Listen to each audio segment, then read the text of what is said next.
Hai, selamat bertemu kembali di cerita sentuhan yang tak melukai. Episode 2, Wanita di Belakang Gedung. Jangan lupa subscribe agar tidak ketinggalan lanjutan ceritanya. Safira sudah hafal jalur belakang gedung itu, bukan karena ia sering berada di pesta-pesta besar seperti ini, melainkan karena setiap tempat mewah selalu menyisakan sisi yang tidak ingin dilihat siapapun. Pintu darurat, lorong sempit, area servis yang sunyi. Disitulah Safira biasanya berada, tempat di mana ia tidak perlu tersenyum terlalu lebar, tidak perlu menunduk berlebihan, tidak perlu berpura-pura menjadi bagian dari sesuatu yang bukan miliknya. Malam itu, ia mengenakan seragam pelayan sederhana, kemeja putih, rompi hitam, dan sepatu datar yang sudah agak iwes. Rambutnya disanggul rapi, wajahnya bersih tanpa riasan berlebih. Ia bergerak cepat, cekatan, membawa nampan kosong menuju area belakang untuk diisi ulang minuman. Ia lelah, bukan lelah yang membuatnya ingin mengeluh, melainkan lelah yang sudah terlalu akrab. Sejak pagi ia sudah bekerja di kafe kecil dekat kampus, lalu berlari ke sini tanpa sempat benar-benar makan. Pekerjaan paruh waktu ini tidak memberinya kemewahan memilih. Ia hanya tahu satu hal, ia harus bertahan. Saat mendorong pintu belakang gedung, Safira mengira ia akan menemukan keheningan. Yang ia temukan justru seorang pria yang nyaris ambruk. Safira berhenti melangkah. Pria itu berdiri terhuyung di dekat dinding.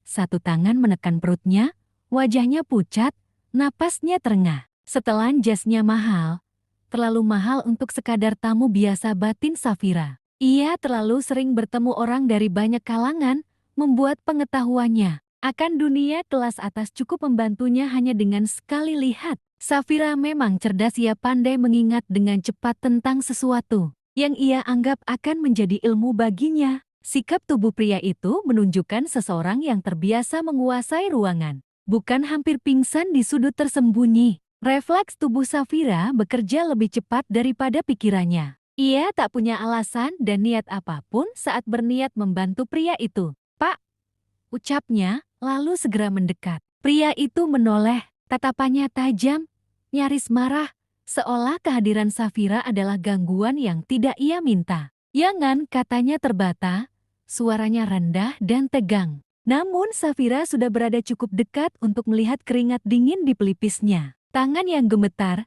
dan warna wajah yang terlalu pucat untuk diabaikan. Safira tidak menghiraukan larangan itu, baginya orang di depannya sedang butuh bantuan. Dan tidak ada alasan baginya untuk mengabaikannya. Ia meletakkan nampan ke lantai. "Bapak tidak apa-apa?"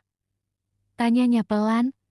Tidak panik, tidak mendesak, hanya berusaha menjadi manusia saja. Pria itu menggelang tipis, lalu tiba-tiba membungkuk. Safira bergerak cepat, menahan bahunya agar tidak membentur dinding. Tangannya refleks menyentuh lengan pria itu untuk menopang. Sentuhan itu terjadi begitu saja. Dan Safira tidak tahu bahwa bagi pria itu, sentuhan tersebut seharusnya menjadi bencana. Namun yang terjadi justru sebaliknya. Alexander Reynaldi Atmaja, meski Safira belum tahu namanya, merasakan sesuatu yang asing. Tubuhnya tidak menolak, ada rasa aman dan nyaman. Tentu saja itu membuat Alex terkejut.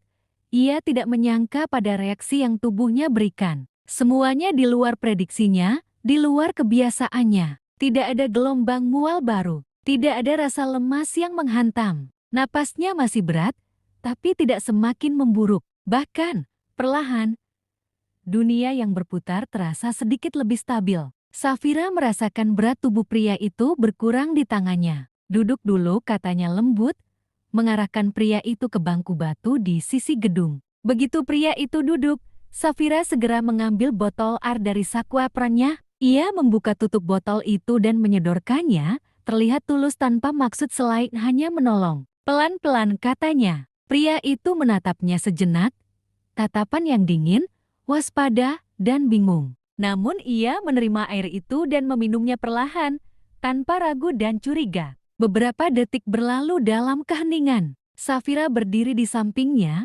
menjaga jarak yang sopan, tapi tetap siap jika pria itu kembali goyah. Ia tidak bertanya siapa pria itu, tidak pula memanggil bantuan. Bukan tanpa alasan, Safira tidak ingin ini menjadi besar. Ia berharap pria itu cepat merasa baik hingga ia bisa segera pergi dan melanjutkan pekerjaannya. Safira tahu kapan harus menunggu.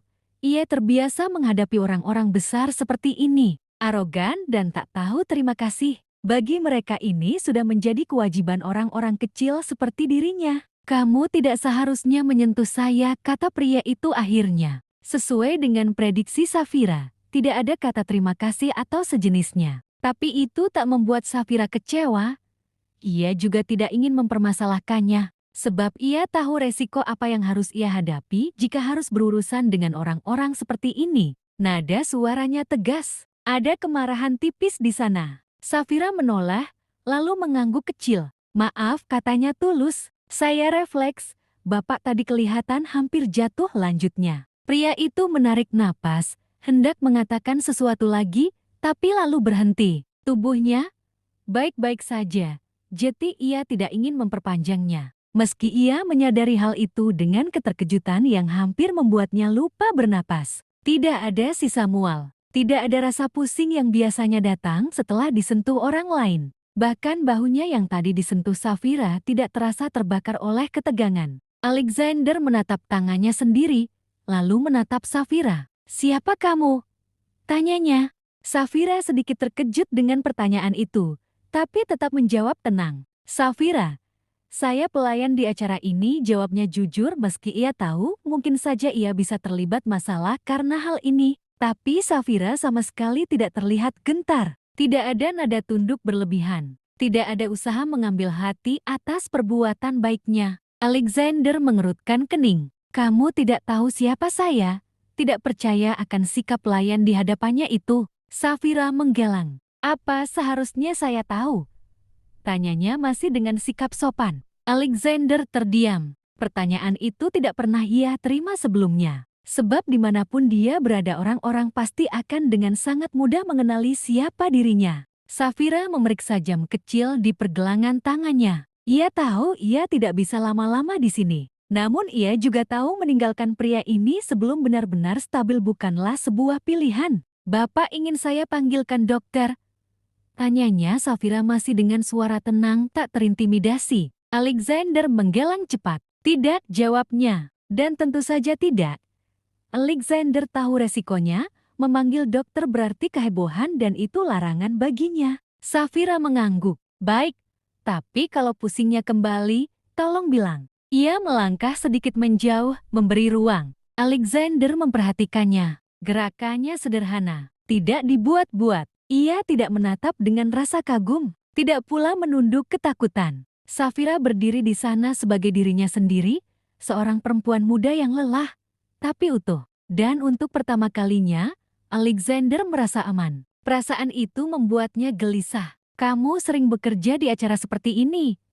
tanyanya, lebih pelan. "Sering," jawab Safira singkat, hanya sesuai yang ditanyakan. Sebab ia sadar bukan kapasitasnya untuk berbasa-basi. "Pekerjaan apa saja akan saya ambil selama halal," lanjutnya memberi keterangan pada jawaban sebelumnya. Nada suaranya datar, tapi tidak pahit. "Kamu kuliah?" Alexander bertanya lagi, tak tahu kenapa ia ingin tahu. Hanya saja menurutnya wanita di depannya terlihat terlalu berpendidikan untuk hanya sekedar seorang pelayan biasa. Dan biasanya tebakannya tidak pernah salah. Ia pandai menilai orang lain. "Iya," jawab Safira. "Masih," lanjutnya. Alexander mengangguk. Ia ingin bertanya lebih banyak, tapi kata-katanya terasa tertahan di tenggorokannya. Ada bagian dari dirinya yang takut. Takut jika terlalu banyak bicara, tubuhnya akan kembali memberontak. Namun tanda-tanda seperti itu tampaknya tidak terlihat. Safira menyadarinya. Pria ini tidak lagi pucat. Napasnya sudah lebih teratur. Tatapannya ia anggap tidak lagi terasa kabur. "Kondisi Bapak kelihatan membaik," katanya. "Saya harus kembali kerja," lanjut Safira berpamitan. Alexander merasa ada sesuatu yang tidak ia inginkan terjadi. Safira pergi. Sebentar, cegahnya. Safira berhenti. Alexander berdiri perlahan. Tidak ada rasa pusing. Tidak ada dorongan mual. Ia berdiri normal. Itu hampir membuatnya panik. "Terima kasih," katanya akhirnya. Safira tersenyum kecil. "Sama-sama, saya permisi." Ia berlalu begitu saja, tanpa mengharapkan apresiasi lebih atas pertolongannya. Ia mengambil nampaknya kembali dan melangkah pergi, meninggalkan Alexander sendirian di belakang gedung dengan pikiran yang jauh lebih kacau daripada sebelumnya. Karena tubuhnya baru saja melakukan sesuatu yang tidak pernah terjadi seumur hidupnya. Ia menerima sentuhan manusia lain dan tidak menolaknya. Terima kasih sudah menemani sampai selesai. Nantikan kelanjutannya esok hari. Dan jangan lupa subscribe agar kamu tidak ketinggalan kisahnya.